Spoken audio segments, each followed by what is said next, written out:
para falar aqui com a gente. Fernando, boa noite.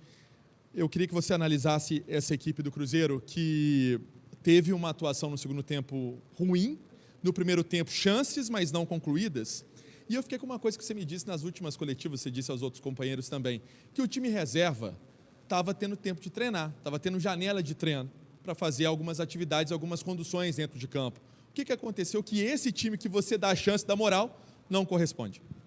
Boa noite. Primeiramente, a gente teve algumas oportunidades, sim. Teve um início de primeiro tempo com um jogo mais de aproximação e associativo, e conseguimos algumas ultrapassagens e rupturas e criamos chances. Não aproveitamos, né? E era um jogo que dependia muito da gente conseguir abrir o placar, porque a gente sabia que a tendência da equipe deles ao longo do jogo seria se fechar, colocar jogadores de estatura, fazer linha de 5 e apostar só em bola aérea. No segundo tempo, a gente até volta com um jogo de aproximação, consegue algumas jogadas pelo lado esquerdo. À medida que o tempo do jogo vai passando, a gente perdeu um pouco do critério, da lucidez, e começou a bater bola longa em cima da defesa deles, que era uma linha de 5 alta e bem postada, e sofreu com alguns contra-ataques, disputa de segunda bola com o time aberto, e algumas bolas paradas que a gente sabia que era o forte da equipe deles. Então, a gente acabou levando o jogo um pouco para a característica deles e não para a nossa característica durante o segundo tempo, né? E aí, em relação ao pessoal que vem treinando muito bem, sim, e isso deu suporte para a nossa decisão, além da gente saber que a gente tinha um time extremamente desgastado, porque vinha de vários jogos com intervalo de só 3 dias, de apenas 3 dias, e a gente precisava refrescar a equipe. Então, a gente fica insatisfeito pelo resultado e pela queda de rendimento ao longo do jogo, quando a gente esperava, na verdade, um crescimento, né? E a gente vai trabalhar esses aspectos aí para a próxima partida. Seabra, foram várias alterações hoje. O que foi desgaste e o que foi opção técnica? Na verdade, todos foram um desgaste, né? E opção técnica foi pelas entradas daqueles que entraram, né? Mas todos que saíram estavam extremamente desgastados, então eles precisavam de um refresco nesse sentido, para poder se recuperar e para poder estar em condição competitiva no próximo jogo. Lacaleira jogou na sexta-feira, não viajou. Tinha mais tempo de preparação, descanso e preparação para esse jogo. O Vitória, na semana passada, não jogou no meio de semana.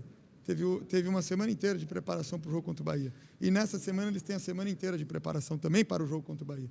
Então a gente buscou uma estratégia que pudesse colocar a gente em uma desvantagem menor em relação aos dois adversários, né? Então a estratégia está em andamento e a gente espera conseguir ter um desempenho melhor contra o Vitória.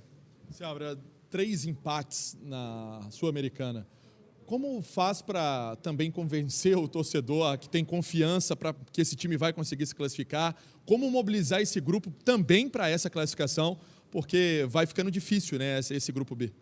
Nós precisamos de vitórias, né, em qualquer competição.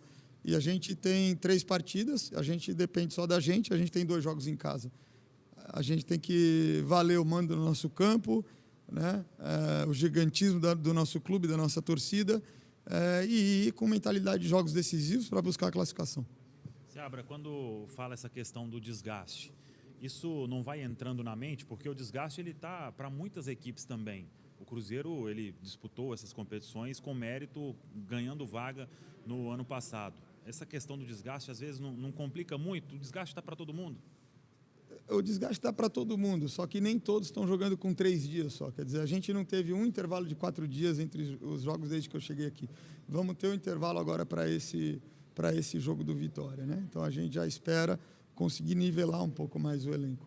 Então, na verdade, com a quantidade de jogos que se joga, o que a gente precisa é ter sustentação de um elenco numeroso que consiga manter o nível, e por isso a gente usou jogadores que estavam com minutagem menor, e a gente precisa também de uma comissão numerosa que mantenha o nível. Então a gente está usando toda a estrutura que a gente tem, a gente trouxe 3 analistas para essa viagem, a gente rodou 5 jogadores diferentes no time que iniciaria o jogo. Então a única forma de você se contrapor a um calendário desse é ter também a quantidade de profissionais que trabalham com qualidade à sua disposição. E a gente está buscando lançar mão de todos os recursos que a gente tem. Sabe, você falou de profissionais. Como que é esse trabalho com o Moisés, que chegou há pouco tempo, inclusive deu uma entrevista coletiva, né? Não foi você? Como que é esse trabalho desse profissional que chegou há pouco tempo? Como que vocês vêm trabalhando? Você fica à beira do campo também em jogos de Conmebol? Explica pra gente. Isso. Moisés, ele é um profissional de futebol que jogou em alto nível e que trabalhou também bastante tempo recentemente no Braga, tá certo? É um treinador que atua como treinador principal, estava no Avaí, como treinador sub-20, ou como auxiliar técnico, onde passou bastante tempo ali no Guarani, tá certo?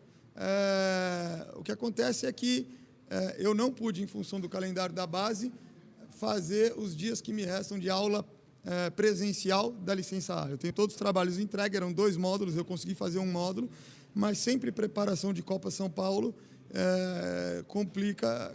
Então eu iniciei, já era para ter terminado, mas o calendário nunca me deixou.